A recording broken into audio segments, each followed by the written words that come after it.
Bien, il est 18h30. Mes chers collègues, bonsoir. Bienvenue pour ce conseil municipal. Sans plus tarder, je passe la parole à Élise Auchard qui va faire l'appel. Bonsoir à tous. Francis Alabert. Présent. Virginie Blandin. Présente. Gérard Charassier. Présent. Françoise Blondel. Présent. Alain Canac. Yvette Dubuc. Absente pour voir Madame Auchard. Jean-François Leperf. Alain Soulier. Alain Bressaché. Denise Audron. Christophe Abd. Lorena Touna. Florian Lemaire. Arnaud Mouillard, absent, pour voir Madame Blandin. Marie-Claude Eranval. Joël Le Soif. Céline Vivet. Jean-Michel Arras. Élise Auchard, présente. Olivier Fay. Présent. Catherine Deroire. Présente. Marie-Christine Comard. Denis Auchard. Absent pour le moment. Saténique Buissé. Florent Ferrand. Françoise Degnaud. Thierry Soudet. Dominique Taladin-Chauvel, absente pour voir Monsieur Soudet. William Pina. Michel Dussault. Guillaume Leprévost. Laurent Bénard. Pierre Hurtebise. Bien, merci. Le quorum est atteint, donc on peut passer sans problème aux délibérations. Premier point toujours, c'est l'adoption du procès-verbal de la réunion du 22 janvier dernier. Avez-vous des commentaires, des points qui auraient été mal retranscrits? Je n'en vois pas. On peut passer au vote. Qui est pour l'adoption du procès-verbal? Des contre, je n'en vois pas. Les abstentions non plus. Merci. Point suivant aussi, qu'on rencontre chaque fois, c'est les communications. Avez-vous des commentaires par rapport aux communications? Oui. S'il vous plaît, Monsieur Bénard. Merci. Oui, j'aurais voulu juste avoir des éclaircissements en réalité sur deux communications. La 2025-05, vous nous annoncez une modification du taux de cotisation qui concerne l'assurance des risques statutaires. Oui. Qui est calculé sur la base de la masse salariale. Donc on retrouve évidemment dans le dossier la masse salariale globale de 9 154 000. Donc on parle bien de calcul sur la masse salariale globale. Ouais. On compte donc tous les contrats. C'est ça la question en réalité. Titulaires, contractuels et stagiaires pour la masse salariale globale. Alors, Alain, est-ce que tu peux répondre là-dessus? Alors, Madame Blandin a peut-être plus de...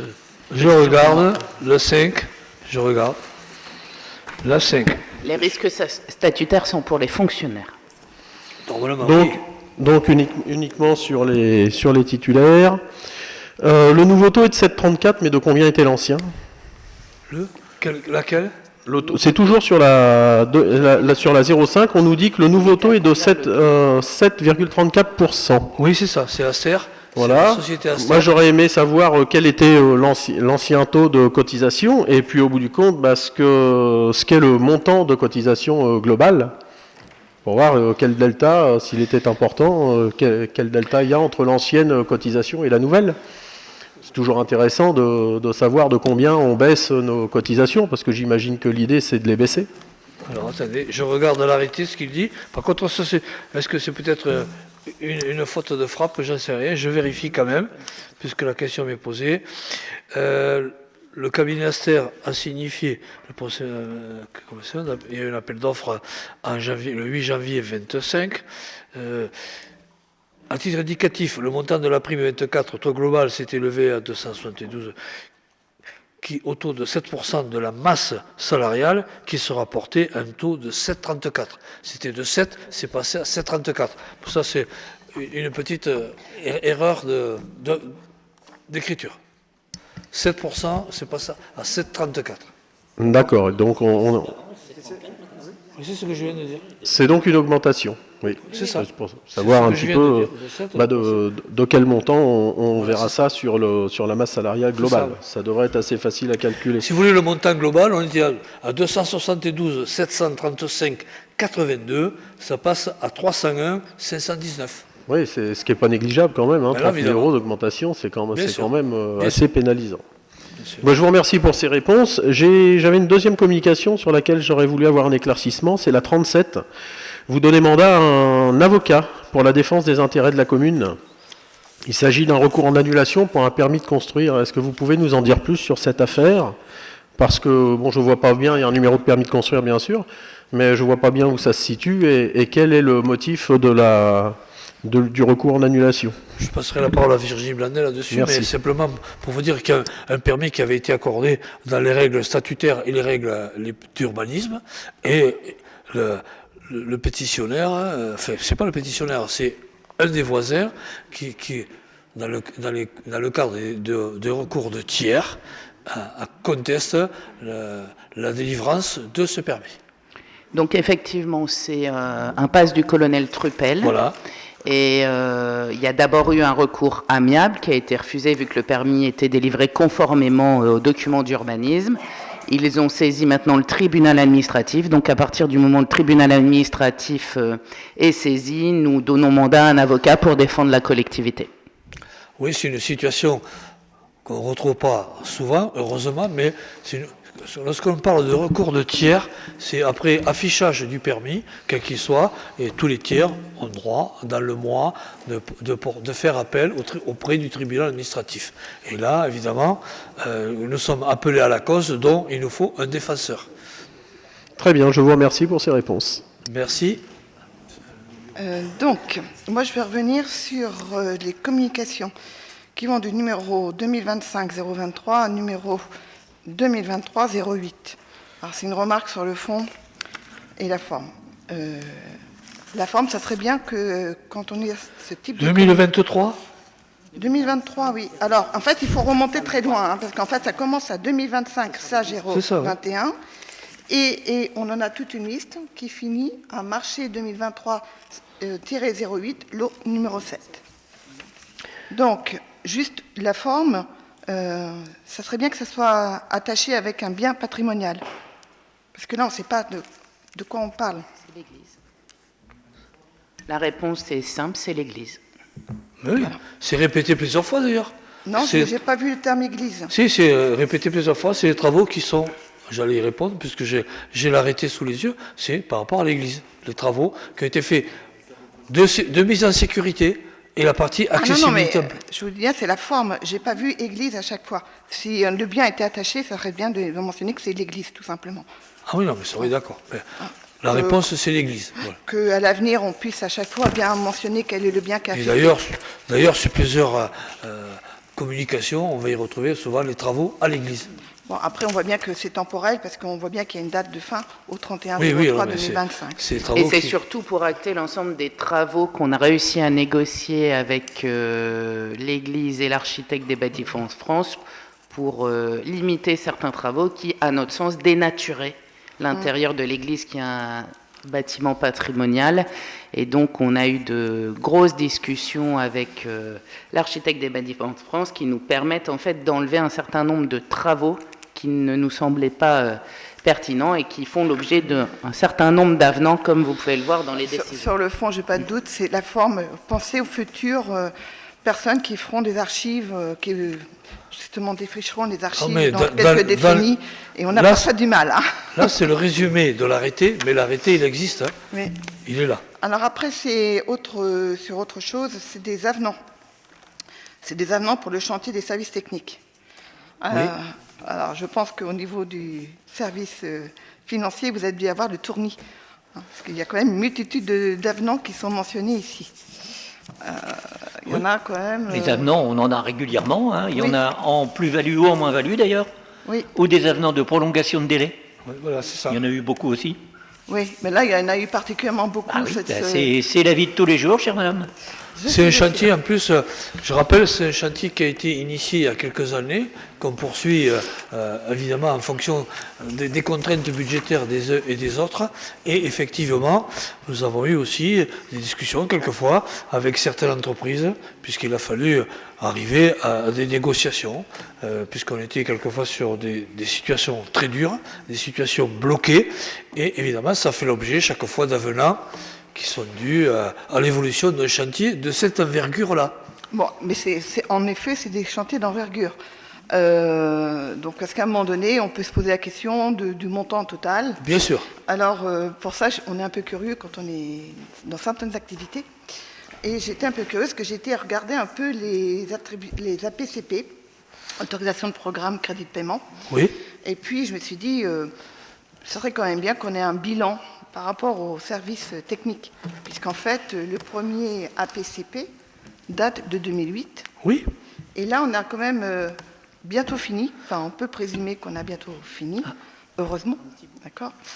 Mais c'est quand même un montant, c'est quand même un montant colossal. Parce qu'en fait, Alors, je t'interromps tout de suite. Les APCP vont être présentés tout à l'heure lors du débat sur les orientations budgétaires. C'est peut-être pas le moment de parler des APCP tout de suite. Ah non, mais je parle de celui-ci pour les ateliers municipaux. Parce qu'en fait, on est quand même avec un total de 6 810 000 euros au total pour les services techniques. Alors certes, ça a été très accéléré sur les 2 derniers mandats, moins en 2008, mais quand même, c'est un montant, c'est quand même des investissements phares, oui, quand même, et ça mérite que ce soit bien précisé au niveau des montants d'investissement. D'autant plus qu'on n'a pas eu beaucoup de subventions sur ces services municipaux, pour la rénovation des services municipaux. On a eu au total sur les 2 phases de la PCP, c'est en 2 phases. Donc pour la DETR, on a eu 738 419 euros, et pour le département, on a eu 87 500 euros. Ce qui fait un total de subventions de 825 919 euros. Oui. Rapporté au montant de 6 810 000 euros, ça fait un taux de subvention à 12,13%, ce qui n'est pas énorme. Et il faut quand même savoir que la ville, sur ce total, a investi 5 984 080 euros. Oui. Donc c'est quand même important, puisqu'en fait, ce genre d'investissement absorbe en partie notre capacité d'investissement. Et quand j'ai rapporté un taux moyen de capacité d'investissement, on arrive presque à 4 ans. Alors après, je suis d'accord avec vous, c'est un chantier phare aussi, c'est un chantier qui amène du bien-être pour les services, pour nos agents, d'accord? Mais ça mérite quand même à un moment donné qu'on fasse un bilan financier sur cet investissement phare de la municipalité. Alors, j'entends bien tout ça. J'ai dit tout à l'heure que c'est un chantier d'envergure qui a été initié en 2008. Donc, évidemment, en 2008, nous sommes en 2025. En plus, la complexité, quelquefois, de certains travaux, la difficulté, quelquefois, avec les entreprises qui avaient eu le marché, il y a eu des négociations, quelquefois solides, d'ailleurs, et difficiles. Et effectivement, en plus, toutes les subventions ne sont pas encore rentrées. Et vous savez que les subventions, les institutionnels ne réagissent pas au coup de sifflet. Simplement, il y a des demandes de subventions qui ont été lancées, on les attend. Mais ceci dit, quand même, si on est de 2008 à 2025, regardez le delta temporel qui nous permet aussi d'avoir fait étape par étape pour éviter que, évidemment, une telle restructuration nous impacte d'un seul coup. Et ça aussi, c'est aussi les propositions que nous avions faites dans les différents PPI, où on mettait tous les ans un montant pour permettre d'aller vers tel point pour arriver. C'est pas terminé encore d'ailleurs, puisqu'il y a d'autres travaux qui arrivent. Il y aura aussi au niveau de la circulation des points à voir qui seront terminés, j'espère, au cours de cette année 2025. Mais je pense qu'on a donné au personnel les conditions de travail qu'il méritait dans un premier temps, les conditions de travail réglementaires qui nous sont données et dictées par le Code du travail. Et je pense qu'il était temps que ces travaux soient engagés pour donner aussi des meilleures conditions de travail auprès de nos personnels. Et surtout, meilleures conditions sur tous les plans. Et sur la partie sécurité au travail, ça aussi il faut y penser, et aussi sur la partie sanitaire. Alors pour ce qui est du bilan financier, il est bien évident qu'on l'aura quand tout sera terminé, avec effectivement toutes les dépenses et toutes les recettes sous forme de subventions ou FCTVA. De toute façon, ce bilan, il faut le présenter pour pocher les dernières, le solde des subventions. Donc il est évident qu'il sera fait et à la disposition de chacun d'entre vous, bien évidemment. Bien, merci. D'autres points? Merci pour ces demandes de compléments d'information. Délibération suivante. Convention de coordination de la police municipale de la commune d'Yvetot, bien évidemment, et des forces de sécurité de l'État. Alain Bressaché.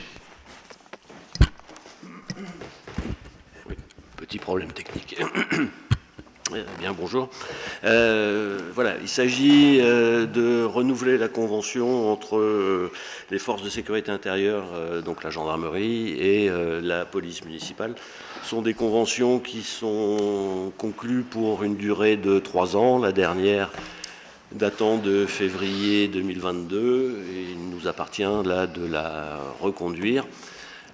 Cette convention est le résultat d'un audit, d'un diagnostic de sécurité qui est fait par la gendarmerie nationale, en coproduction avec notre police municipale. Il n'y a pas beaucoup de changements par rapport à la dernière convention. Ce sont des conventions qui sont obligatoires pour qu'on puisse faire évoluer notre police municipale dans toute légalité. Peu de changements par rapport à la dernière convention. Modification des amplitudes d'horaire de la police municipale. Vous avez pu constater dans l'annexe que le poste de police est ouvert de plus en plus longtemps, qu'il y a maintenant des patrouilles le samedi, toute la journée, une présence toute la journée du samedi, et des patrouilles nocturnes à la demande en fonction des besoins du service ou des besoins de sécurité et de prévention des troubles divers et variés qu'on peut connaître malheureusement sur notre territoire comme sur tous les territoires. L'autre modification concerne le nombre de caméras de vidéoprotection qui ont été augmentées et puis l'ajout des caméras piétons que portent maintenant tous les policiers municipaux lorsqu'ils sont en intervention.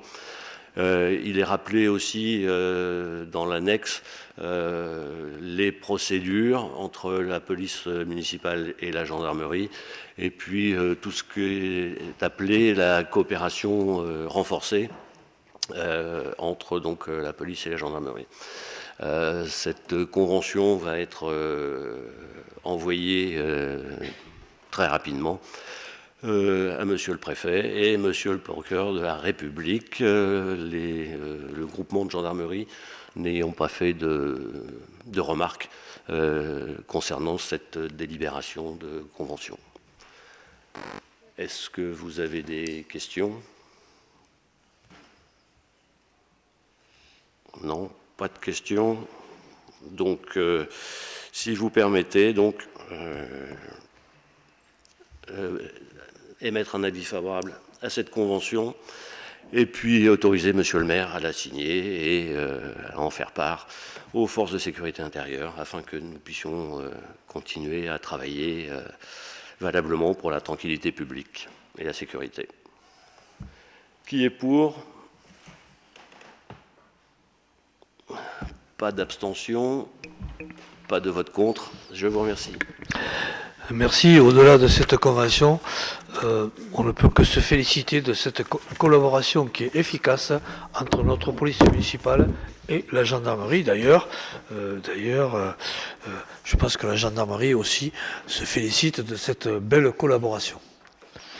Délibération suivante, le débat d'orientation budgétaire 2025. Donc, je vais passer la parole à M. Alain Canac, qui est notre adjoint aux finances, qui va nous faire ce débat. Ce n'est pas un rapport, c'est un débat d'orientation budgétaire. Alors, vous avez tous, bien sûr, le rapport dans votre dossier. Donc, ce rapport qui a été établi par la Direction des Finances avec, bien sûr, des points d'étape réguliers avec moi-même, avec Monsieur le maire, avec Madame Blandin, etc. Ce rapport, donc, est quelque chose d'assez important puisqu'on a quand même 34 pages. Donc je ne vais pas vous lire tout en détail, je vais aller aux choses essentielles. D'abord, il présente le contexte macroéconomique marqué par une croissance faible, un creusement du déficit et des finances locales tendues dans un environnement institutionnel incertain. Je n'apprends rien à personne en disant que la période est difficile. Tout le monde connaît les difficultés qu'il y a eu à obtenir un budget pour le pays lors de fin d'année dernière et début de cette année. Donc c'est dans ce contexte-là que nous avons travaillé le budget que nous vous présenterons le 2 avril.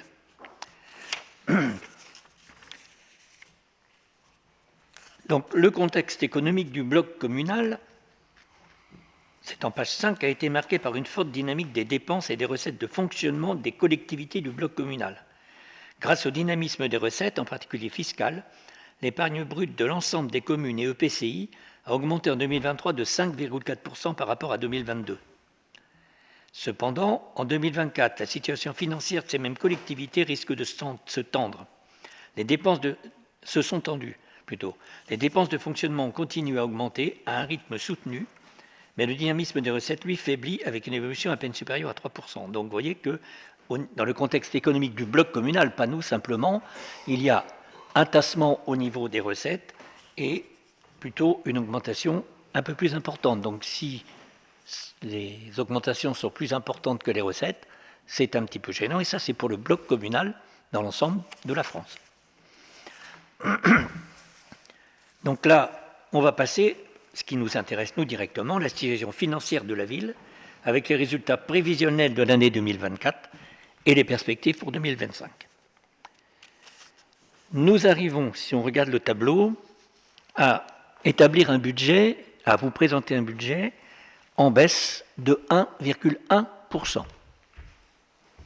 Ceci est dû à des différentes choses. Une baisse des coûts de l'énergie, un budget de 50 000 € qui n'a pas été reconduit, c'était le budget qui était destiné aux Jeux Olympiques, et aussi un effort de chaque service pour essayer de présenter des dépenses les plus précises, les plus certaines possibles. Grâce à ça, donc, on arrive à un budget général de moins 1,1%. Pour ce qui est des charges à caractère général, elles baissent même beaucoup plus, puisqu'elles baissent de 10,1%. Ensuite, nous avons un poste très important, ce sont les dépenses de personnel. Et là, je félicite le service du personnel qui a vraiment travaillé avec beaucoup de soin pour nous donner finalement une augmentation uniquement prévisionnelle, une augmentation de 1%. Compte tenu des difficultés de gestion de ce poste, parce que les lois sont très complexes, vous avez plusieurs pages qui vous expliquent en détail comment sont calculés les salaires, quelles sont les cotisations, etc. Et avec toutes ces contraintes, le service a réussi à nous présenter une augmentation de personnel uniquement de 1%.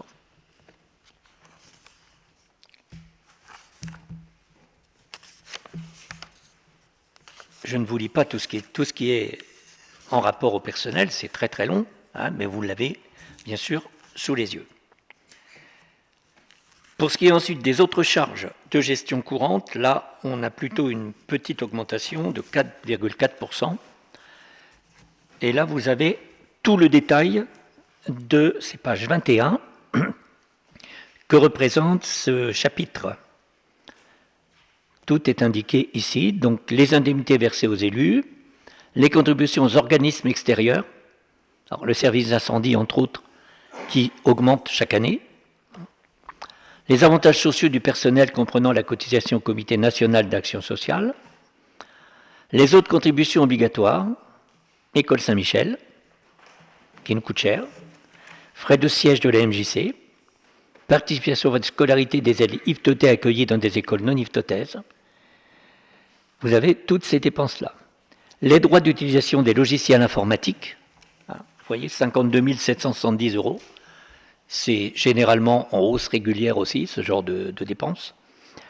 Les subventions allouées au CCAS, qui est prévu ici à 1 234 570, mais je sais déjà que normalement, au niveau budgétaire, ce sera plus important que cela. Les subventions versées aux associations IFTOTaises, qui sont restées sensiblement les mêmes qu'en 2024. Les subventions d'équilibre versées aux budgets annexes, budget des salles, spectacles et publications. Donc c'est quand même relativement important, 517 900 €. Et les aides diverses versées aux particuliers, qui sont pour 9 300 €, ce n'est pas le plus important. Donc vous voyez que c'est un poste quand même qui est très important et surtout contraint, c'est-à-dire qu'on a peu de possibilités de jouer dessus, puisque ce sont ou des cotisations qui nous sont imposées, comme le SDIS, ou des contrats qui augmentent régulièrement, comme pour les logiciels. Donc là, on a très peu de marge de manœuvre. Ensuite, on a les charges financières qui sont en baisse de 4,9%. Il s'agit des intérêts de la dette. Donc on avait une augmentation des charges en 2023 qui était due à l'augmentation des intérêts qui étaient sur des emprunts à taux variable. Ces emprunts à taux variable sont actuellement redescendent et se stabilisent, ce qui fait qu'on a une baisse cette année relativement importante. Le virement de la section de fonctionnement à la section d'investissement qui sera porté à 1 630 000. Les recettes de fonctionnement, donc sur le budget principal, les recettes, moins 0,6%. Donc vous voyez, on a baissé un petit peu le budget, les dépenses globales, 1,1%, mais quand on voit les recettes de fonctionnement, elles, et ce que je disais tout à l'heure pour le bloc communal, elles sont en baisse de 2,6%. Le produit des services du domaine et ventes directes en augmentation de 4,3%. Ça, c'est lié essentiellement aux décisions que nous avons prises au mois de décembre sur tous les tarifs municipaux. Donc là, c'est en légère hausse. Ensuite, les impôts et taxes. On a une baisse aussi ici de 0,6%. Ça, c'est dû aux contributions qui nous sont reversées, qui sont parfois des contributions de péréquation, donc qui sont variables. Et par contre, nous ne prévoyons pas dans l'établissement de notre budget de hausse des taux communaux de fiscalité. La taxe foncière cette année n'augmentera, je ne vais pas dire n'augmentera que je dirais augmentera de 1,7%. C'est ce qui est prévu dans la loi de finances. C'est la revalorisation des bases foncières. Mais la ville ne prendra rien de plus.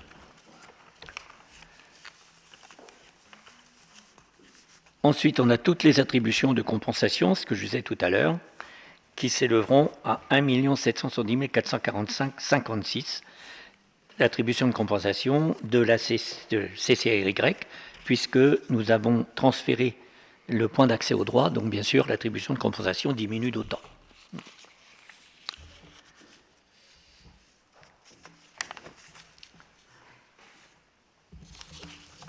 Vous avez donc ensuite tout le détail de toutes les recettes qui sont inscrites au budget.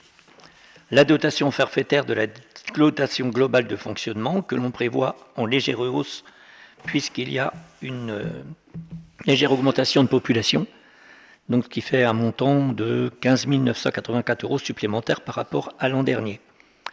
La DSU, la loi de finances prévoit une progression de 140 millions d'euros en France, donc on peut espérer aussi une légère augmentation.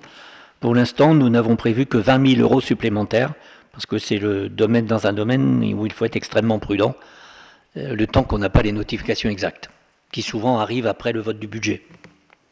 C'est très original d'ailleurs. Et ensuite, toutes les dotations de péréquation, qui elles sont soit en baisse, soit variables dans la mesure où ce sont des dotations qui sont effectivement liées aux autres communes.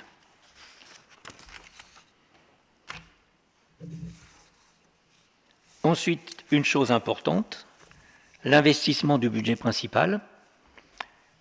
Il est cette année prévu à 3 314 815 € en crédit nouveau. La dette, donc je le disais tout à l'heure, la dette communale au 31/12/2024, elle présente un encours de dette de 10 95 438 € au 31/12, contre 10 471 227 € au 31/12/2023, donc une baisse de l'encours de dette. L'encours de dette se répartit de la manière suivante, donc 9 325 938 au budget ville et 769 500 au budget salle municipale. Donc en fait, la ville s'est désendettée, et ça c'est intéressant, de 365 789 €. Le taux moyen de la dette est de 2,15%. L'ensemble de la dette est classé 1A sur la charte de Gisler, charte de bonne conduite, c'est-à-dire qu'elle ne présente pas de risque particulier. Et elle est composée de 21 lignes d'emprunt. 7 lignes sont à taux variable et les autres sont à taux fixe. Le taux moyen de ces emprunts s'élève à 1,83%. Les taux varient, les taux fixes de 0,54 pour l'emprunt contracté en 2020 où là les taux étaient au plus bas, et à 3,92 pour un emprunt beaucoup plus ancien. 1,83 en moyenne. On a en taux variable 15,93%, en taux fixe 84,09%. Le graphique page 28 reprend l'évolution de la dette jusqu'à avec le profil de désendettement s'il n'y avait plus d'emprunt, bien sûr. Et la capacité de désendettement actuelle est estimée à 5 années 81. Donc là, on sait que c'est critique au-delà de 10 ans. Là, on est à 5,81, donc on n'a pas de problème particulier. Cette année, nous espérons limiter l'inscription budgétaire à moins de 1 150 000 de crédits nouveaux.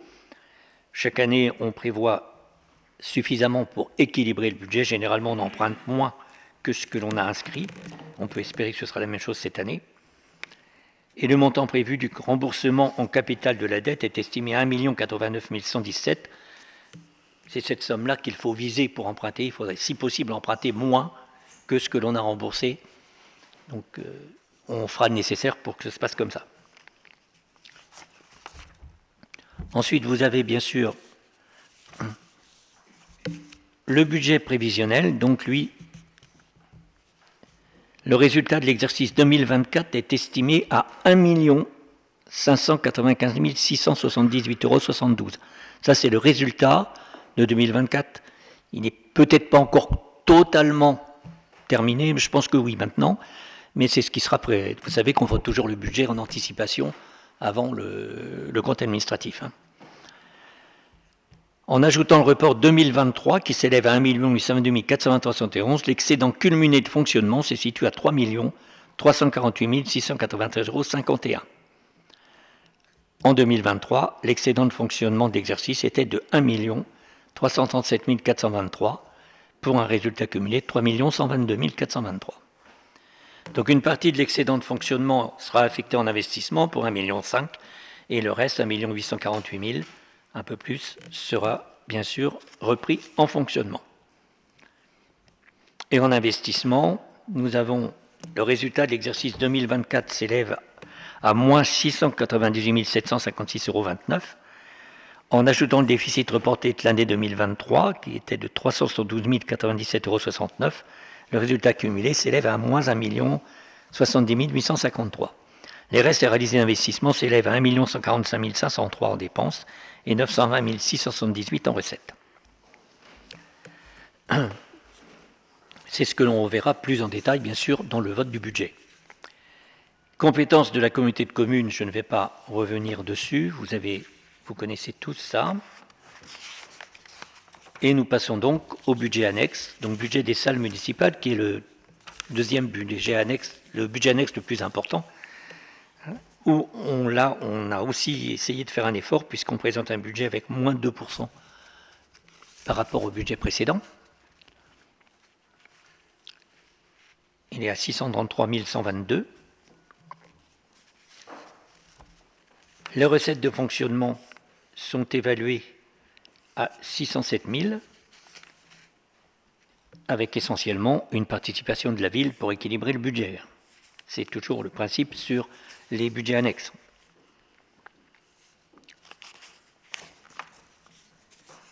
Ensuite, vous avez les publications, ça c'est un petit budget. Et vous avez les spectacles, dont le budget a déjà été voté par anticipation d'ailleurs, mais qu'on est obligé de reprendre au moment du vote du budget primitif. Voilà pour ce qui est de la présentation, j'espère, la plus synthétique possible du rapport. Y a-t-il des questions avant de vous présenter les APCP? Oui? Merci, Monsieur Canac. Juste une petite remarque, je me posais une question. On a donc notre tableau en page 7 qui nous annonce en prévisionnel moins 1,1%, Oui. Ce qui serait absolument formidable. La moyenne, cependant, sur les 4 années, moyenne d'augmentation de ces dépenses réelles de fonctionnement est de 4,5 chez nous, alors qu'au niveau national, elle était de 4,8, vous l'avez rappelé. Donc c'était déjà tout à fait, on va dire, raisonnable par rapport à la moyenne nationale. Cependant, j'ai remarqué à la page 17 qu'on nous annonce un certain nombre d'augmentations, en particulier les cotisations retraite, donc des agents, de 4%, et également une cotisation maladie, maternité, invalidité, décès de 1%. Tout ça, ça fait 5% sur l'ensemble des salaires, ce qui fait des sommes toujours conséquentes, encore une fois. Donc je me demande si dans le calcul qui nous est présenté, dans le résultat qui nous est présenté dans le tableau, on a déjà pris en compte ces différentes augmentations. Oui. Tout ce que vous avez d'expliqué ici a été pris en compte, absolument tout. Ça a été un travail de titan, je peux vous garantir, par la DRH, les directions des ressources humaines, pour essayer justement de nous présenter un budget le plus précis, le plus sincère possible. C'est un budget qui généralement chaque année est réalisé à 99%. C'est ça. Vous voyez, c'est vraiment du précis. C'est-à-dire que si demain l'État nous dit qu'il va falloir verser aux agents une prime exceptionnelle, ça bien sûr, on ne peut pas le prévoir. Donc ce serait autre chose. C'est ce qui nous est arrivé l'an dernier avec la prime pouvoir d'achat. Et effectivement, on avait réussi à faire un budget qui était à 0 sur le personnel avant que l'État annonce l'augmentation de CNRACL. Oui. Avec l'augmentation de la CNRACL, on est à plus 1%, mais bien sûr, on a fait toutes les optimisations possibles, la prise en compte du nouveau protocole d'aménagement du temps de travail avec l'optimisation des heures supplémentaires, etc., pour nous permettre effectivement d'intégrer ces décisions de l'État. Sachant que les cotisations vieillesse, c'est sur une programmation de 3 ans, ça va continuer pendant 3 ans. Les 4%. Entre 9 et 12. Ouais. Et une précision aussi qui est importante à apporter, c'est que le personnel qui est par exemple en longue maladie, et malheureusement, c'est pas de leur faute, la ville continue à payer les cotisations sociales patronales. Les salaires sont remboursés par effectivement l'assurance la Aster dont on parlait tout à l'heure, mais pas les cotisations sociales. Donc tout ça, c'est à prendre en compte aussi, évidemment. Mais tout ça, ça a été pris en compte dans les calculs au niveau de la DRH. D'autres questions ?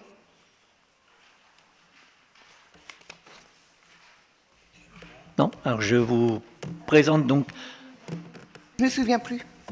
Page 26, on nous mentionne une provision de 355 326 € constituée lors de la vente du terrain situé à proximité de l'avenue Foch. Ça correspond à quoi? Je ne me souviens plus. Ah non, mais ça c'était la provision qui a été reprise l'année dernière. Oui, mais ça correspondait à quoi? Je ne me souviens plus. C'était le fonds de comment ça s'appelait, enfin ce qui avait été versé par, alors je ne sais même plus qui nous avait versé ça, l'agence régionale de santé, je crois, pour la clinique. C'était pour compenser la suppression du centre du stand de tir. C'est cette fameuse provision qu'on retrouve là. Bah, on a repris On a en repris, particulier, mais qu'on revient, on prend dessus. C'était pas ciblé, hein, c'était un fonds de concours, on faisait ce qu'on voulait avec. Hein. Mais je sais. Bon, donc il n'y a pas de problème. Et une partie de cet argent est partie dans l'allocation du stand de tir actuel à la Boutardière, hein, où chaque année on dépense quand même 25 000 euros pour essayer de donner quand même à l'association un endroit pour s'entraîner.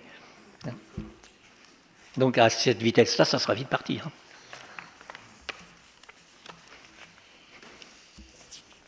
D'autres questions ?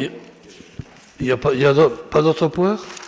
Alors avant de passer au vote, ça fait partie de la présentation des APCP, effectivement. Donc, on reprend donc les différentes... Bon, je ne sais pas si je vais reprendre le détail, c'est peut-être pas important, vous les avez sous les yeux. Hein. Donc, le manoir du Fait, donc vous en avez certaines qui, bien sûr, sont en cours d'extinction. C'est normal. En particulier, on l'a vu tout à l'heure, pour les ateliers. Les ateliers où on voit ici que 2026-2027, eh bien, en principe, il n'y aura plus rien, ce sera terminé. On n'aura que des recettes qui arriveront, c'est-à-dire la fin des subventions, et là, vous aurez le bilan, effectivement, pour les ateliers.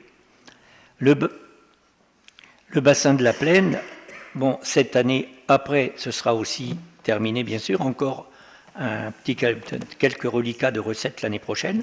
Là, c'est un dossier qui a pris... Enfin, ce sont des travaux qui ont pris du retard dû aux intempéries. Hein, ça aurait dû être fini l'an dernier, mais vu les intempéries de l'automne, il était impossible de travailler dans cet endroit-là. Hein, c'est en cours, ça continue, mais c'est... Donc ça, c'est quelque chose qui va se terminer aussi. Les réfections des toitures, on arrive à... La construction du nouveau gymnase, bien sûr, ça, ce sera terminé en 2027. Hein. Les toitures, c'est pareil, nous n'avons plus à toucher en 2025 et en 2026-2027 que les reliquats de subventions. Mise en accessibilité phase 1, c'est la même chose. 2026-2027, ce sont les subventions qui rentreront essentiellement, les recettes, ou FCTVA ou les subventions.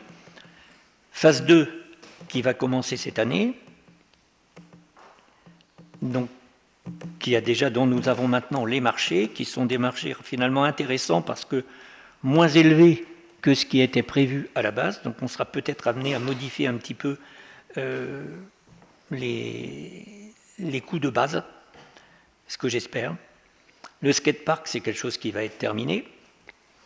Simplement les subventions à toucher en 2026-2027, des restes à effectuer. Et bon, ça, belle réalisation. Je ne sais pas si vous avez tous eu l'occasion d'aller voir nos jeunes qui s'amusent follement là-bas. Quand on voit ça, on se dit qu'en tant qu'élu, on n'a pas perdu notre temps. L'église Saint-Pierre, on en a parlé tout à l'heure, avec tous les aléas possibles, mais disons que 2025, tout devrait être terminé. Et les reliquats donc de recettes en 26 et 27. Construction nouvelle MJC, on a mis une somme, mais pour l'instant, nous n'avons pas de... Je sais que l'étude de faisabilité a été présentée, je crois, ce matin, je n'ai pas moi encore de retour. Hein.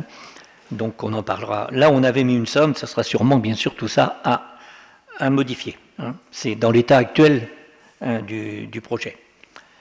Rénovation de la galerie du Champ, c'est la même chose. Là, on a des sommes qui sont, pour l'instant, par rapport à l'étude de faisabilité, qui sont correctes. Là, bien sûr, quelque chose qui ne se fera que si les institutionnels qui nous soutiennent très facilement par la parole, on espère qu'ils nous soutiendront aussi tout aussi facilement par les actes. Ça, c'est un vœu pieux. Ensuite, vous avez la voirie rue du Vieux-Sainte-Marie, ça c'est ce que l'on faisait, les voies que l'on faisait avec Sainte-Marie. Tout ça, ça va être terminé cette année. Rue de la Corderie avec Valiquerville, nous avions prévu une somme, mais toujours rien, puisque la commune de Valiquerville ne veut pas payer quoi que ce soit. rénovation énergétique des bâtiments communaux, alors ça, bien sûr, ce sont des études qui commencent à être faites pour essayer de répertorier l'ensemble des bâtiments et ce qu'il faut faire à l'intérieur pour économiser de l'énergie. Donc ça, c'est quelque chose qui est en début. Hein.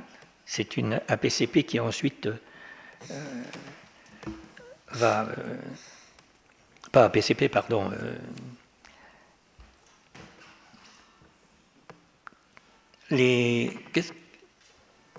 Attendez, où est-ce que j'en suis là? Renaturation des cours d'école. Donc ça, c'est quelque chose de nouveau également. Une somme est prévue de 475 000 en 2026.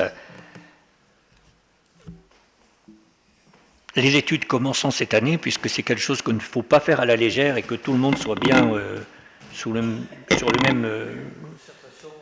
Voilà. Donc voilà, les investissements courants, on arrive à un total, en 2025, un total de 3 886 380 € hein, en dépenses.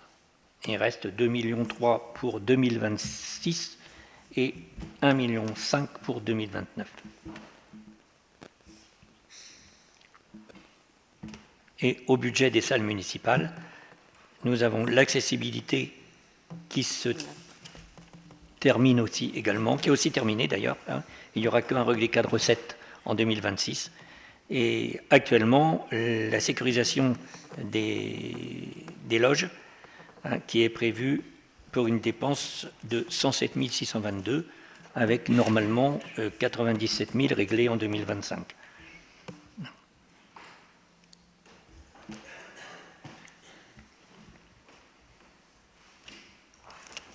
Des précisions sur ce tableau? Une toute petite.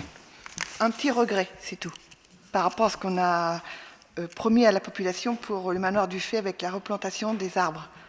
C'est légèrement décalé quand même. On avait prévu... C'est juste décalé parce qu'il faut un dossier qui soit validé par la DRAC et qui demande 9 mois en fait, de validation et qu'aujourd'hui, on n'est pas tombé d'accord sur le mode de replantation avec la DRAC, tout simplement. Et je rappelle qu'on n'a pas le droit de replanter sur le manoir sans l'autorisation de la DRAC. C'est pour ça que je dis bien que c'est un regret. Et pour nous aussi. Voilà. Et après... J'avais dit de façon humoristique que même l'herbe est protégée au manoir. Et après, c'est juste une remarque, mais j'ai eu la réponse. C'est la renaturation de la cour de l'école qu'a en l'ermite. Donc, si vous lisez l'AMF aujourd'hui, tout est fléché pour que la DECIL et le Fonds vert puissent être, cette année, en 2025, priorisés sur tous les projets de cette nature. Ça, c'est le contexte actuel, on le connaît. 2026, on ne sait pas comment ça va se comporter. Alors, mais la réponse a y été, hein, parce que études, etc. On ne peut pas faire un projet comme ça sans concertation. La concertation a démarré et bien avancé avec les instituteurs et institutrices. Maintenant, les enfants ont travaillé aussi avec les instituteurs, mais il y a aussi les parents à mettre dans la boucle. Et une fois qu'on tombe d'accord sur le plan, il y a les marchés à lancer. Donc on ne peut pas se dire, tant pis, on ne fait pas la concertation et on lance pour passer cette année. Ce ne serait pas... très responsable de notre part, donc on prend le temps de la concertation. L'objectif est d'arriver, si je me souviens bien, Élise, à un plan validé pour fin juin, fin d'année scolaire, pour qu'en septembre, on puisse lancer les marchés et qu'on puisse attribuer début d'année 2026 pour être sûr que les travaux se fassent à l'été, parce que je rappelle que dans les cours d'école, on peut faire les travaux qu'en juillet-août.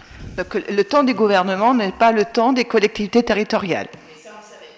Mais voilà, c'était encore un regret en se disant qu'il ne faudrait pas qu'on loupe le train. Non, mais de toute façon, par rapport à cela, je l'ai dit tout à l'heure, la concertation sera la plus large possible, de façon à tomber sur quelque chose d'intéressant. Déjà, surtout pour les enfants, parce que c'est quand même eux qui pratiquent les cours d'école tous les jours. Donc ça va être important. Et après, évidemment, concernant les rythmes d'études, etc., ce sont des points qu'on ne maîtrise pas totalement, et les subventions encore moins.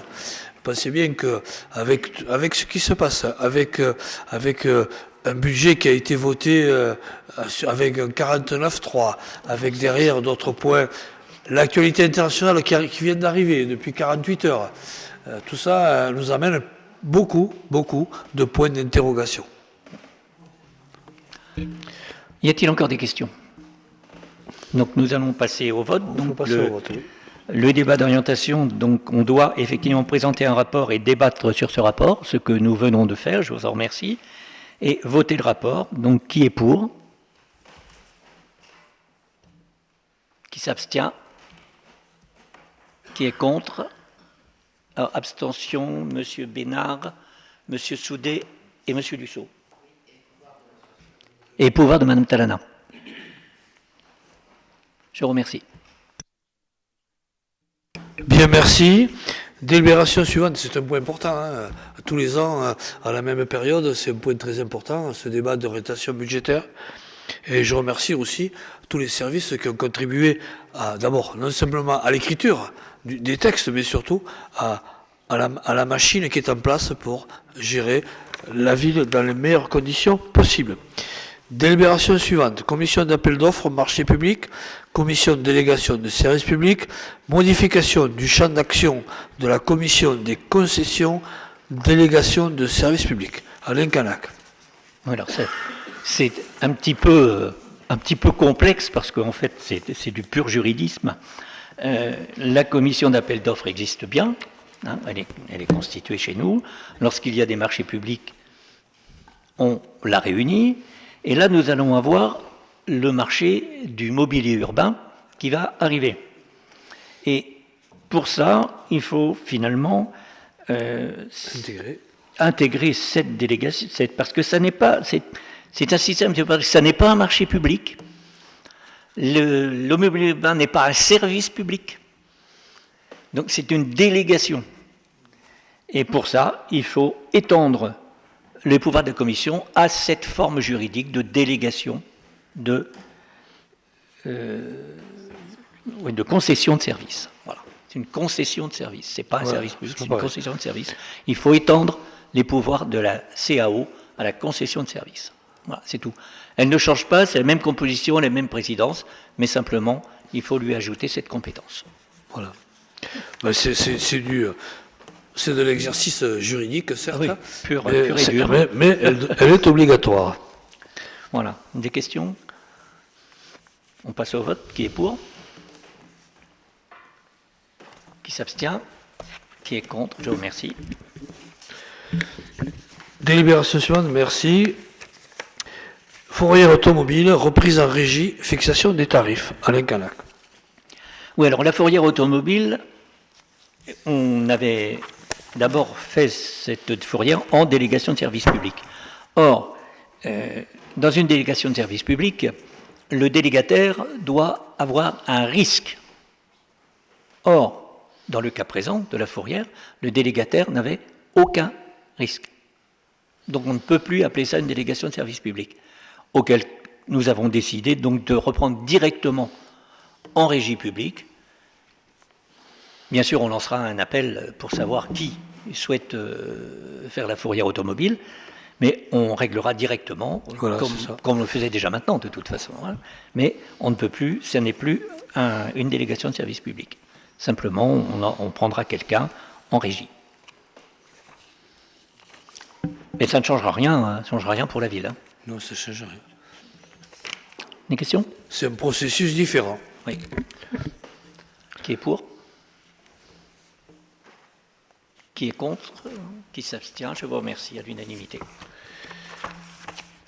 Bien, merci. Délibération suivante. J'avais sauté une page. Elle est là. C'est la mise en place expérimentale d'un pédibus. Lorena Tuna. Oui, merci. Bonjour à tous. Il est question dans cette délibération de mettre en place un nouveau service public, donc un pédibus, à titre expérimental, pour pouvoir éventuellement le mettre en place à la rentrée prochaine. Donc c'est un projet qui a été initié par le comité consultatif environnement et urgence climatique. Et il est donc proposé de faire un ramassage organisé à pied dans l'objectif de développer des actions de sensibilisation des enfants et des parents aux solutions alternatives à l'usage systématique de la voiture, mais pas que, aussi pour développer et promouvoir le vivre ensemble, pour éveiller son corps et son esprit avant l'apprentissage scolaire. Tout ça sera encadré donc par des adultes bénévoles issus de différents profils, des adultes des comités de quartier, des associations, des parents d'élèves, des personnes actives ou retraitées. Pour assurer un bon encadrement, bien évidemment, il y aura un contrôle d'honorabilité qui sera réalisé sur la plateforme qui s'appelle TAM. Et le public visé, ce sont les enfants de l'école primaire Caen-l'Ermite et Jean Prévost, donc de CP à CM2. Et le projet est découpé, enfin le pédibus est découpé en 4 lignes de pédibus, 2 pour l'école Caen-l'Ermite et 2 pour l'école Jean Prévost. Et il y aura 2 phases d'expérimentation qui vous sont proposées à partir du 17 mars au 4 avril et la seconde du 22 avril au 2 mai. Les inscriptions sont ouvertes, enfin, si la délibération est validée, les inscriptions seront ouvertes et elles seront ouvertes aussi pendant la phase expérimentale, parce qu'on estime que le fait de le mettre en place donnera envie à d'autres d'essayer, peut-être pas pendant la phase 1, mais peut-être pendant la phase 2. Vous avez le détail des parcours en annexe. Donc, les 4 projets en moyenne font environ une vingtaine de minutes sur le parcours du début à la fin. Et puis, ce sont des parcours d'environ 1,5 km. Tout est en annexe. Voilà. Si vous avez des questions ou des remarques. Monsieur Bénard. Oui, merci. Je me posais une question, à moins que je ne l'ai pas entendue ou pas vue. Via le formulaire dédié. Qu'est-ce que le formulaire dédié, s'il vous plaît? Alors oui, effectivement, je n'ai pas précisé. Pour bénéficier de ce service en phase d'expérimentation, il faudra évidemment s'inscrire. Donc c'est un formulaire d'inscription qui sera en ligne. Et les inscriptions doivent être faites la veille avant midi pour une question organisationnelle logique.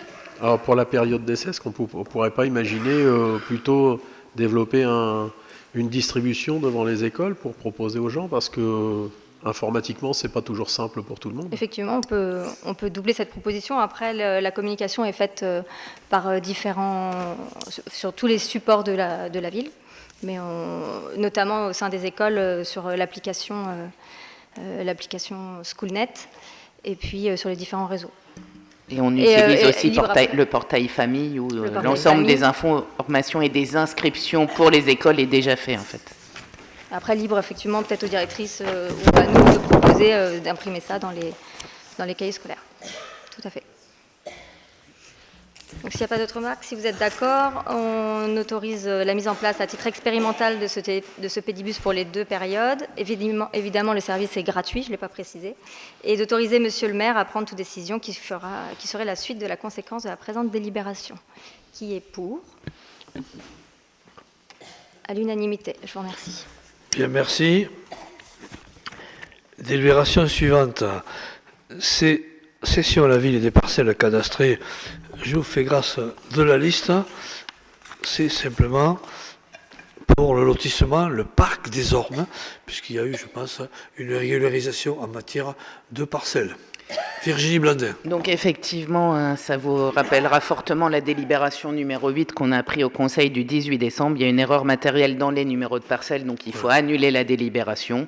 Et donc on vous repropose une délibération où on propose de la même façon la rétrocession des parcelles, donc avec la parcelle AD 607 de 760 m² qui est le bassin de gestion des eaux pluviales, la parcelle AD 675 de 2200 m², la voirie LOA du projet de division, les parcelles AD numéro 657, 664, 667, 671, 673 de 383 m² qui sont les nous connectés au réseau pluvial, qui sont les lots C1, C2, C3, C4, C5 du projet de division. Ça fait une superficie totale de 3343 m². Comme on l'avait dit en décembre, il n'y a pas de reprise des espaces verts. Et l'objectif, c'est de classer la voirie, le matériel d'éclairage public et le réseau pluvial dans le domaine public de la ville. Est-ce qu'il y a des questions? C'est une régularisation, hein? Je vous propose dans ces cas-là de passer au vote. Y a-t-il des contre? Des abstentions? Adopté, je vous remercie. Délibération suivante, on va rentrer dans une partie sportive, convention pluriannuelle d'objectifs entre la ville d'Yvetot et l'association handball club Yvetot pour les années 25-28. Alain Bressacher. Bien, me revoilà, j'ai changé le calot bleu pour une casquette un peu plus sportive. Je ne vais pas reprendre l'intérêt des conventions pluriannuelles d'objectifs avec les associations sportives, d'autant plus que le HBCY est une institution très connue dans le monde sportif et éducatif yvetotais.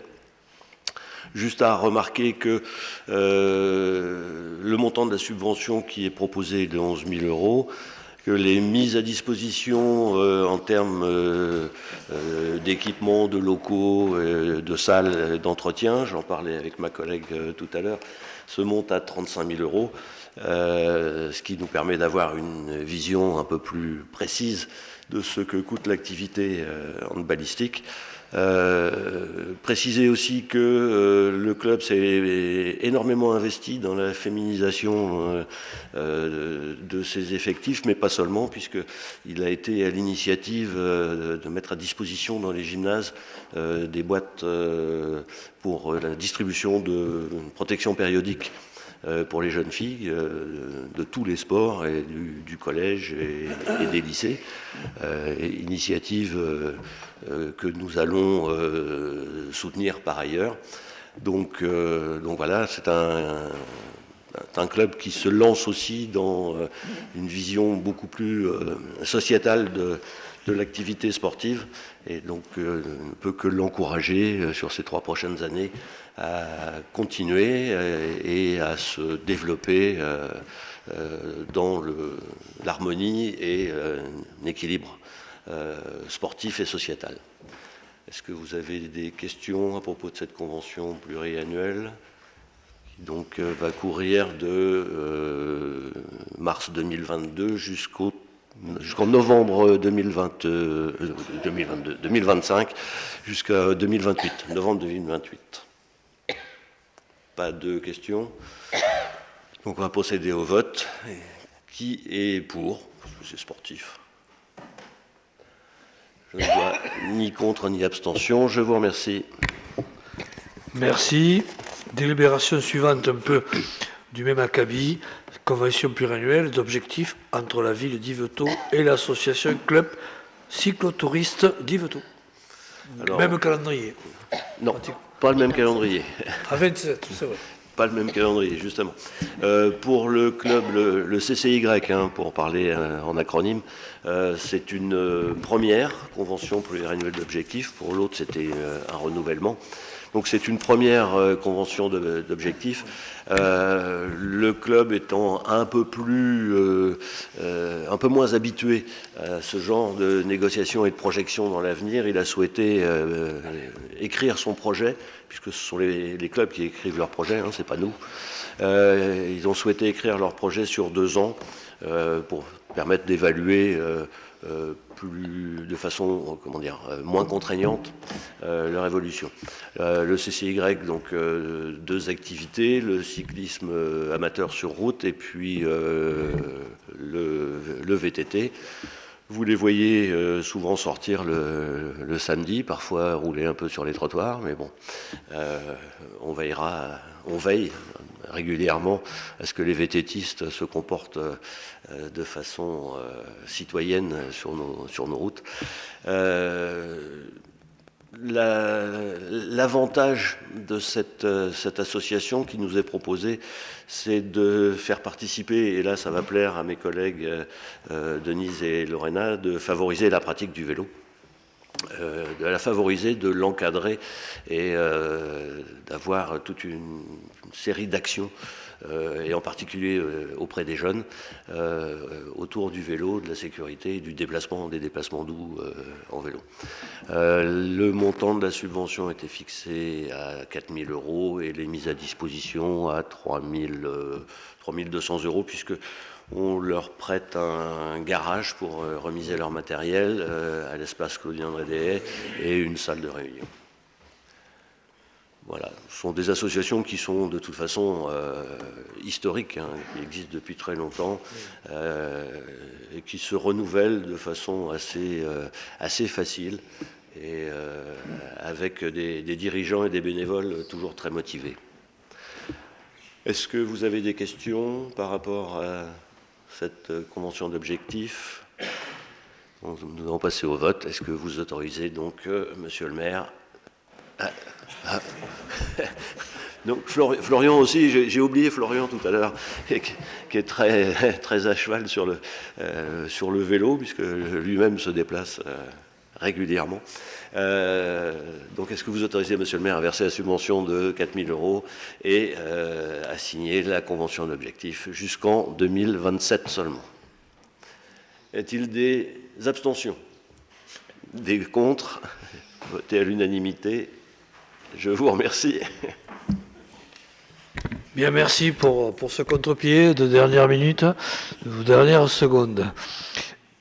Délibération suivante. Appel au partenariat avec des acteurs économiques locaux pour les événements organisés par la ville d'Yvetot. Alain Canac. Oui, chaque année, pour les principaux événements que nous organisons, à savoir le Yvetot Coast Game Show, Lumière au fait et la patinoire, nous prenons des délibérations. Comment? Nous prenons des délibérations pour solliciter des sponsors. On s'est dit qu'il était quand même plus simple d'en faire une seule générique pour l'ensemble des manifestations, y compris certaines éventuellement qui ne sont pas encore répertoriées, qui pourraient intervenir par la suite.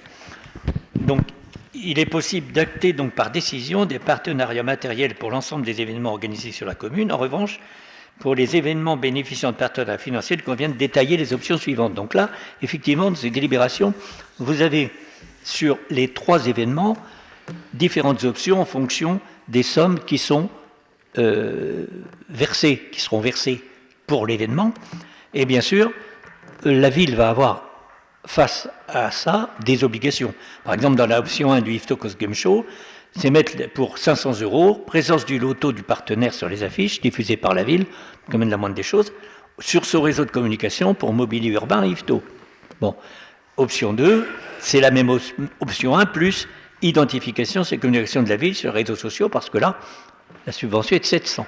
Donc vous voyez, en fonction du niveau de subvention, les obligations de la ville sont de plus en plus élevées, bien évidemment. Mais ça a un intérêt quand même important, puisque ça permet d'organiser des choses qu'on ne pourrait pas faire éventuellement sans ces aides extérieures. Elles sont précieuses.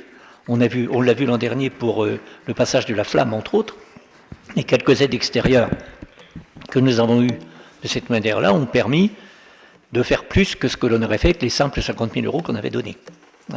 Donc ça, c'est important d'avoir ce type de partenariat. Et de plus en plus, le personnel des différents services recherche ce genre de partenariat. Y a-t-il des questions? Une remarque. Je comprends le souci de l'encadrement du partenariat de mécénat, mais je trouve que c'est rigide. Et à l'époque où on arrive, où quand même apporter un peu de souplesse pour le mécénat, ça aurait été bien. Pourquoi on fait un montant forfaitaire et on ne fait pas des fourchettes? Parce qu'on aurait pu faire des fourchettes aussi, et ce qui permet plus de souplesse à l'entrepreneur et de verser plus aisément, plus facilement. D'autant plus que demain, on va être dans une période d'incertitude économique, un peu de disette, etc. Et ça aurait été bien. Ça apporte plus de souplesse pour que le mécène puisse donner plus facilement. Oui, mais nous sommes obligés de nous baser sur des chiffres réels. On ne peut pas partir sur une prévision. On a une prévision au départ, mais lorsqu'on fixe le montant, lui, il est en fonction de tous les périmètres qu'on a pu prendre. Mais une fourchette pouvait aussi avoir un effet bénéfique pour que le mécène soit plus enclin à verser. Alors, il faut savoir qu'au niveau du mécénat, évidemment, on va trouver tout type de mécènes. Mais c'est vrai que souvent, par rapport à nos animations importantes, je vais prendre la patinoire, celle que les lumières ont fait ou autre, évidemment, le montant, nous avons fixé dans notre budget déjà un montant 2, avec quelques incertitudes, parce qu'il peut y avoir un aléa qui peut être climatique d'ailleurs, ou d'autres qui nous empêchent quelquefois d'être précis à l'euro près. Mais on est obligé d'avancer un montant de... Enfin, je trouve que la souplesse, on a 800 euros possibles de versement. Eh bien, je vais verser 700 et je ne verserai pas 800 alors que j'aurais pu verser un peu plus de montant. On n'essaie pas... Là, les partenaires versent ce qu'ils veulent. Nous, c'est à partir de 500 euros, c'est telle chose. Alors, si c'est plus, on mettra le maximum. Ça n'est pas c'est pas une limite, ça. C'est des exemples qui sont donnés. Oui, non, mais c'est pas clair du coup dans la rédaction. Si, c'est des exemples qui sont donnés. Ça me paraît plutôt très clair. Et ça évitera en particulier de faire ça à chaque fois, pour chaque manifestation, voilà. Et de pouvoir prendre ça par décision, tout simplement. Ça ira beaucoup plus vite et on ira beaucoup plus facilement trouver des sponsors de cette manière-là. Alors, il faut savoir que les mécènes et les sponsors, c'est pas pareil tout d'abord, je préfère. Évidemment, les intérêts ne sont pas les mêmes pour tout le monde, mais par rapport à cela, nous aussi, c'est la qualité des animations que nous proposerons qui amèneront aussi des mécènes ou des sponsors. Et l'attractivité. Erléane. Oui, je rebondis sur ce que vient de dire Monsieur le maire. C'est attention aussi au vocabulaire. On parle dans cette délibération de partenaires. Et on a parlé aussi de sponsors, à différencier totalement du mécénat, qui est en fait une sorte de partenariat bien particulier, qui concerne particulièrement d'ailleurs la culture, et qui ne rentre pas dans les exemples qui ont été cités dans la délibération. Le mécénat, c'est vraiment un type de partenariat particulier, avec en plus des montants aussi particuliers. Là, c'est des sponsors. Et là, on parlait de sponsors et de partenaires, et pas de mécénat. Le sponsor, Des questions encore? Passe au vote. Qui est pour? Qui s'abstient? Une abstention, Madame Degnaud. Bien, merci. Délibération suivante, Galerie du Chat, projet de résidence d'été, 25-26, Jean-François Leperf. Oui, alors, une des missions principales de la Galerie du Champ, c'est le soutien aux jeunes diplômés de l'ESADAR et de leur permettre d'être exposés.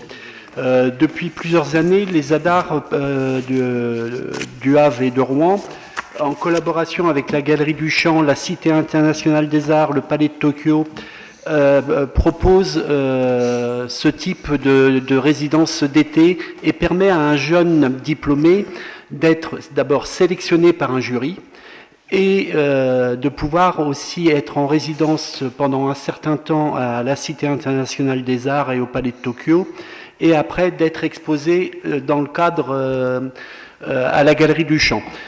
Cette année, pour ce dispositif, il y a un nouveau partenaire qui se greffe à ce dispositif, c'est la Maison des Arts Agnès Varda de Petit-Quevilly. Donc, ça ne sera pas un seul étudiant qui sera sélectionné cette année, ce seront 2 étudiants qui seront en résidence à la Cité internationale des arts et au Palais de Tokyo et qui exposeront soit à la Galerie du Champ, soit à Agnès Varda à Petit-Quevilly. Donc c'est pris sur le budget 2026 de la Galerie du Champ et ça permet donc de remplir cette mission de soutien aux jeunes créateurs.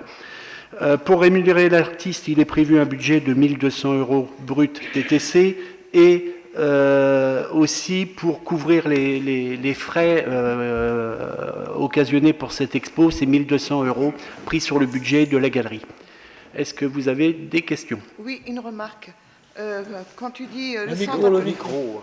Quand Jean-François, tu annonces une exposition ici à la galerie, au Cassim, et une exposition à Petit-Quevilly, donc c'est oui. Hein, c'est pas soit. Non, non, c'est Hein, c'est bien, ils viennent tous les deux exposer ici. Non. Il y a un étudiant qui viendra exposer à la Galerie du Champ et l'autre étudiant qui exposera à Agnès Varda. Mais nous, on a payé les deux. Non, là, on prend en charge qu'un étudiant. Non, on prend en charge qu'un étudiant. Hein, c'est bien marqué dans le budget. On couvre les frais d'exposition pour 1 200 € et la rémunération pour l'étudiant est de 1 200 € aussi. Donc non, c'est seulement un étudiant à la Galerie du Champ et un étudiant qui sera à Agnès Barda à Petit-Quevilly. Et l'attribution, qui expose où? Comment ça se fait? Alors, c'est le jury qui décidera déjà. Il y a un jury qui va se réunir là prochainement, composé des membres de l'ESADAR, de la Cité internationale des arts, du Palais de Tokyo, du directeur de la Galerie du Champ et du directeur du Centre d'art Agnès Barda. Et c'est eux qui sélectionneront 2 étudiants fraîchement diplômés sur projet. Hein. Les étudiants viennent avec un projet et ils sont sélectionnés sur projet.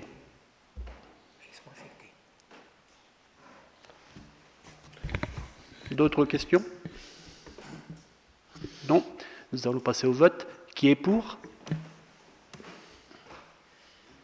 Qui s'abstient? Pas de contre? Je vous remercie. Bien, merci. Délibération suivante, c'est le PIG départemental, action complémentaire communale, comme nous l'avions décidé, pour la rénovation des logements et la reconduction de l'action pour 2025, puisque nous avions, dans le cadre de l'orientation du territoire, nous avions aussi travaillé sur ce point-là. Virginie Blander.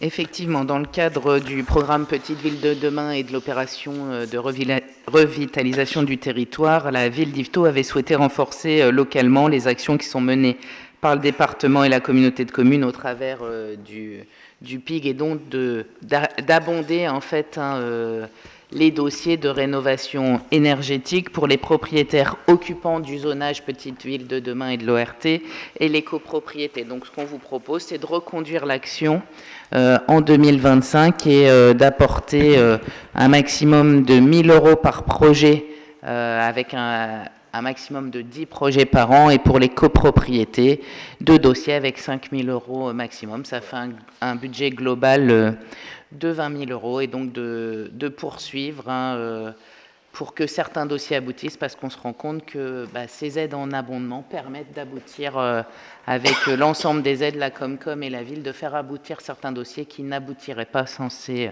abondements complémentaires. Est-ce que vous avez des questions par rapport à ça? Je vous propose de passer au vote. Qui est contre? Qui s'abstient? Je vous remercie. Nous sommes dans l'Ovalie, avec un ballon qui rebondit comme il peut. Merci. Délibération suivante. Signature d'une convention pour la mise à disposition par le centre de gestion 76 d'un agent chargé de la fonction d'inspection en santé et en sécurité au travail, ACFI. Virginie Blander. Donc effectivement, le rôle d'un ACFI, c'est de contrôler les conditions d'application des règles d'hygiène et de sécurité au sein de la collectivité et de proposer à l'autorité territoriale toute mesure qui lui paraît de nature à améliorer l'hygiène et la sécurité du travail et la prévention des risques professionnels. On a possibilité de désigner un agent en interne ou un agent en externe. Donc il y a quelques années, on avait déjà fait appel à l'ACFI du centre de gestion. Il s'avère que le centre de gestion s'est retrouvé sans ACFI et nous n'avions plus cette mission. Ça y est, ils ont repris quelqu'un, ils l'ont formé. Donc ce qu'on vous propose, c'est pour pouvoir assurer cette mission d'ACFI, d'adhérer à la mission optionnelle qui est proposée par le centre de gestion. Donc c'est une mission qui a 286 € plus un tarif par demi-journée d'intervention de 260 €. Est-ce que vous avez des questions par rapport à ça? Je propose de passer au vote. Y a-t-il des contre? Des abstentions? Adopté, je vous remercie. Je rappelle que cette mission est très intéressante et aussi qui nous permet à nous une expertise supplémentaire et qui nous aide aussi à la décision si le besoin s'en fait sentir. Délibération suivante. Personnel communal, modification numéro 2 du tableau des effectifs 25. Virginie Blander. Donc, plusieurs points dans cette délibération. D'abord, à la direction des services techniques. Nous avons un agent du service ferronnerie qui a fait valoir ses droits à la retraite au 1er décembre 2024. Suite à ce départ, nous avons fait un point sur l'organisation des techniques et réfléchi à une réorganisation qui nous permet effectivement de supprimer ce poste de ferronnier vu qu'on a des compétences existantes chez d'autres personnes et plutôt de créer un poste en logistique où le besoin se fait sentir au vu des manifestations qui sont réalisées sur la ville. Donc une procédure de recrutement a été lancée et le recrutement est en cours. Donc pour que ça puisse se finaliser, je vous propose de créer un poste d'adjoint technique à temps complet à compter du 1er avril 2025 et de supprimer le poste d'agent de maîtrise principal à temps complet à compter de cette même date. Est-ce que vous avez des questions? Non, je vous propose de passer au vote. Y a-t-il des contre? La commande publique. Sur cette partie-là, je vais continuer après. Des abstentions, je vous remercie. Ensuite, on a un point sur la commande publique, donc où la directrice des affaires générales fait valoir ses droits à la retraite au 1er septembre. Donc on a lancé une procédure de recrutement en interne pour pouvoir remplacer ce poste avant son départ et pouvoir faire un recouvrement. Il s'avère qu'on a retenu la candidature d'un agent de la collectivité qui était titulaire du même grade, qui occupait le poste de responsable de la commande publique et qui bénéficiera d'une mutation en interne. Donc à partir du moment où il y a la mutation, il faudra remplacer ce poste-là et donc il y a la nécessité de lancer une procédure de recrutement pour remplacer cet agent. Le recrutement a été lancé et fait et on a trouvé quelqu'un qui est fonctionnaire qui pourrait muter au 1er avril.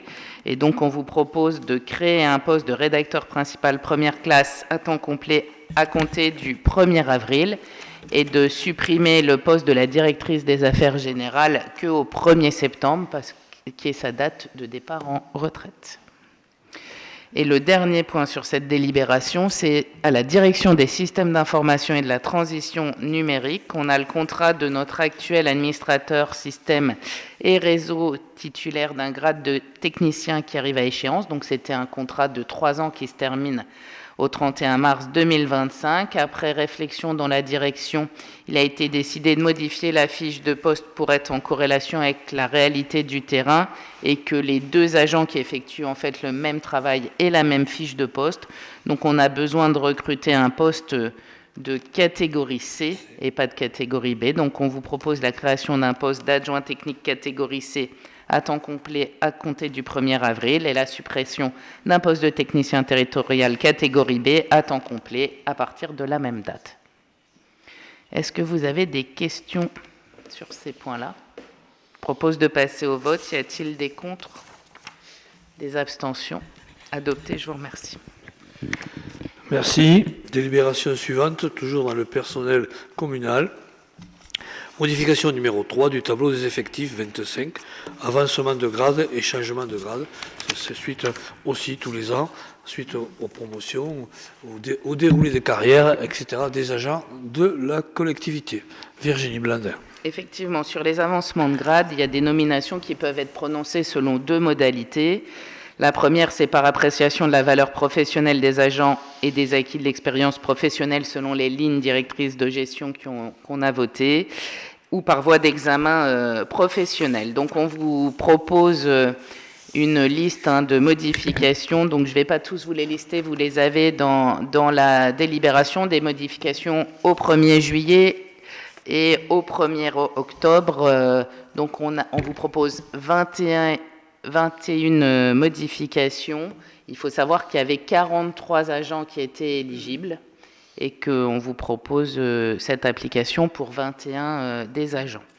Ensuite, on vous propose aussi des changements de grade suite à réussite au concours. Donc, on a 2 agents des services techniques qui ont réussi un concours de la fonction publique et donc on vous propose d'appliquer, vu qu'ils ont réussi le concours, les modifications au 1er juillet, donc un poste d'adjoint administratif principal 2e classe qui passe rédacteur principal 2e classe à un poste d'adjoint administratif qui passe adjoint administratif principal 2e classe.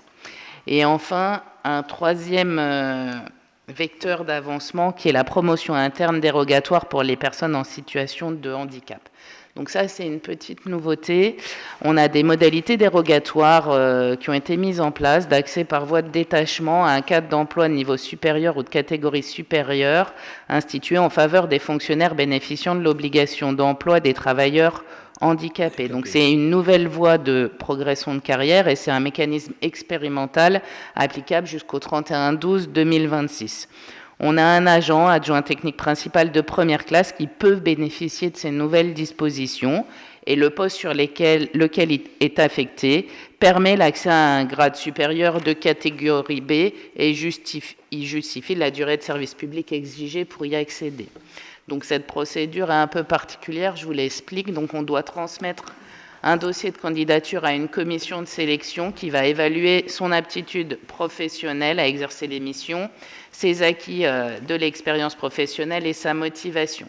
S'il y a un avis favorable de la commission, on prendra un arrêté de détachement dans le nouveau grade pour une durée d'1 an. À l'issue de la période de détachement d'1 an, la commission de sélection se réunit à nouveau et procède à une nouvelle appréciation de son aptitude professionnelle et elle peut prendre 3 décisions. Elle l'intègre dans son nouveau grade et c'est confirmé, ou elle renouvelle son détachement, comme on le ferait sur un stage, ou elle le réintègre dans son grade d'origine si elle considère que l'année n'a pas été, on va dire, bénéfique.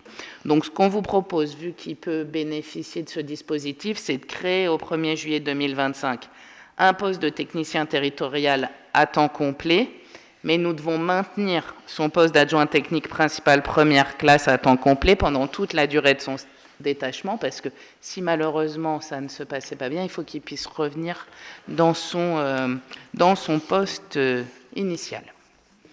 Est-ce que vous avez des questions par rapport à tout ça? Et pour information, bien sûr, l'ensemble de ces prévisions ont été intégrées dans le budget. C'est la mécanique du détachement, justement, pour cette population-là. Il n'y a pas de questions ou de commentaires. Donc je vous propose de passer au vote. Qui est pour? Tout le monde, je vous remercie. Rebond aléatoire. Merci. Délibération suivante.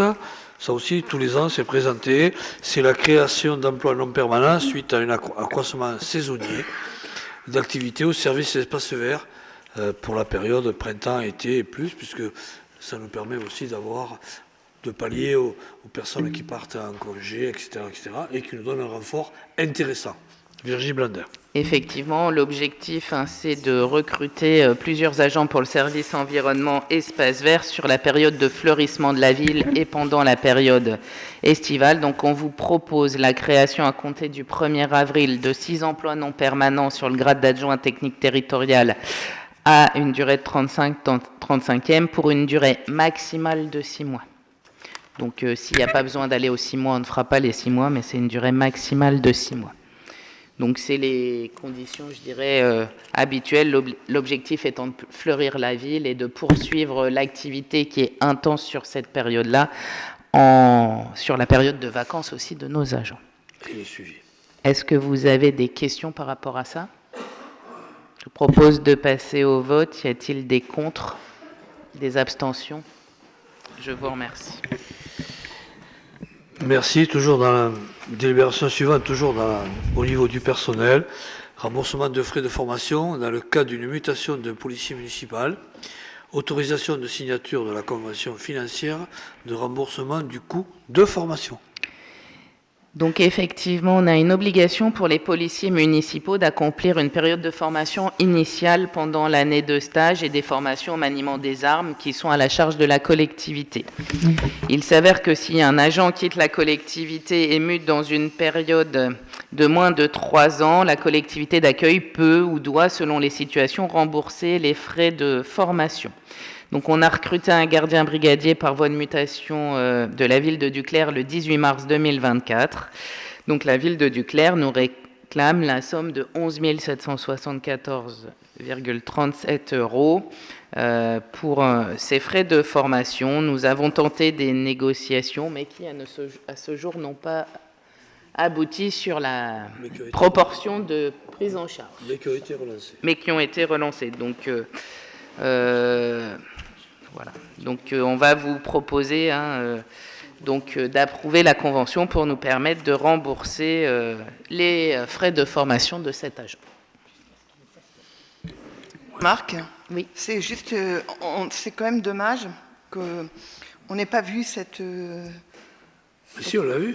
formation qu'on devait... Ça a été vu, la ville de Duclair n'a juste pas souhaité négocier.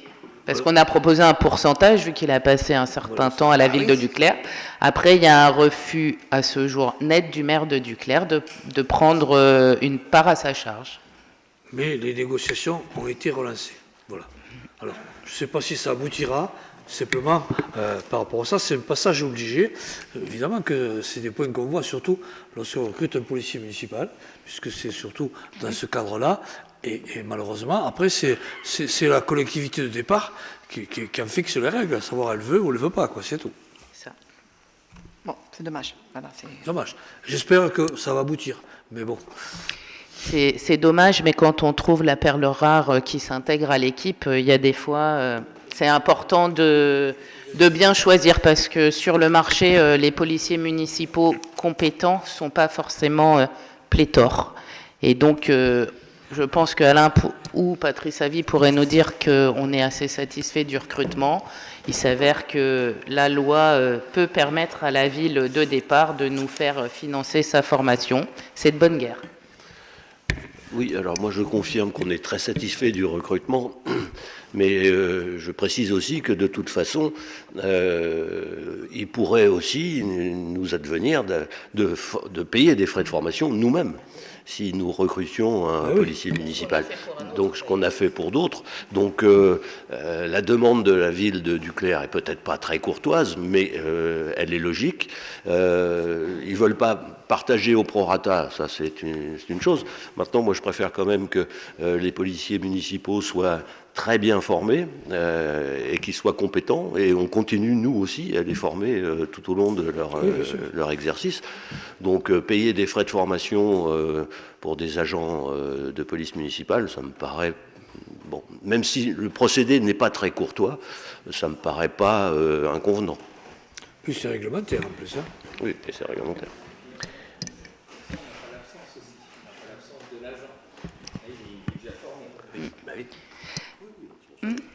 Est-ce que vous avez des questions complémentaires par rapport à ça? Je vous propose de passer au vote. Qui est contre? Qui s'abstient? Je vous remercie. Bien, merci. Délibération suivante, c'est évidemment une prise d'information. C'est annuel des indemnités perçues par les élus locaux. Ça aussi, c'est la règle. C'est réglementaire.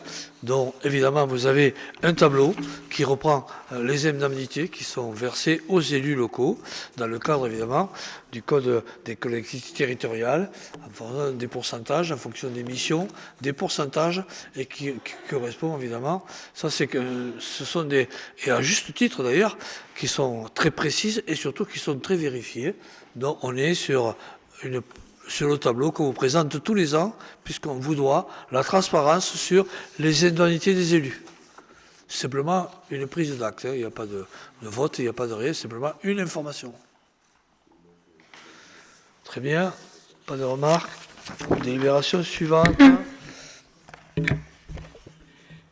C'est, évidemment, nous allons rentrer dans le cadre de plusieurs motions. Là, la délibération numéro 20, c'est la motion contre la diminution de la dotation horaire globale du lycée Queneau pour l'année 25-26. Donc, je ne sais pas si vous souhaitez que je la lise, mais je pense que tout le monde en a pris connaissance.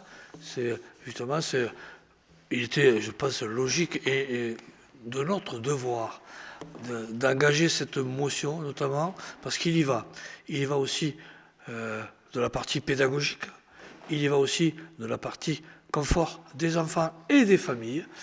Toute classe, tout professeur qui ne sont plus dans ce cadre-là, c'est une spécialisation ou une spécialité qui risque de disparaître, qui peut mener un enfant de toutes les familles, d'aller ailleurs, quelquefois, pour continuer à bénéficier de la spécialité qu'ils ont engagée dans leur cursus scolaire. Donc ça, c'était un point important, cette motion, elle était surtout sur... Alors évidemment, maintenant, nous attendons d'autres retours de l'éducation nationale, puisqu'on me parle peut-être d'une classe de seconde supplémentaire, mais j'attends toutes les confirmations. Et je le répète, il est de notre devoir que lorsque la partie éducative est altérée et dégradée et peut nous amener quelques difficultés, et surtout au niveau des familles, il est de notre devoir de lancer cette motion, puisqu'elle est aussi dans un cadre éducatif. Et là-dessus, je crois qu'on doit être toujours présent. On le verra plus tard sur les autres motions. Y a-t-il des remarques là-dessus? Oui. Voilà, pour des raisons professionnelles, je ne prendrai pas part aux 3 prochains votes. D'accord, merci, oui. On en avait parlé. Pas de remarques là-dessus? On est d'accord sur cette motion. Le conseil municipal est invité à s'opposer à la diminution significative de la dotation horaire globale, considérer qu'il est nécessaire de maintenir les moyens indispensables pour offrir un enseignement de qualité de tous les élèves pour l'année 25-26, ce que je viens de dire, et ensuite demander au rectorat de revenir sur le calcul de cette dotation horaire globale. Qui est pour? Merci. Des contre? Je ne vois pas. Délibération suivante. Motion contre le gel de la part collective du pass culture. Là, c'est pareil, c'est en fait une coupe sombre qui nous est proposée, justement vers cette motion contre le gel de la part collective du pass culture. La part collective du pass culture est allouée au collège et lycée pour les élèves de la 6e à la terminale. Les offres de la part collective couvrent des spectacles, concerts, ateliers, rencontres, conférences, expositions, visites, etc. Ce n'est pas exhaustif. Chaque établissement dispose d'un crédit attribué annuellement sur la base de ses effectifs. Cette part collective permet de financer les interventions de partenaires culturels ainsi que de permettre l'accès à des lieux de culture pour les élèves du lycée Raymond Queneau vivant en zone rurale. Cette mesure va limiter l'accès à la culture, encore une fois, pour les jeunes.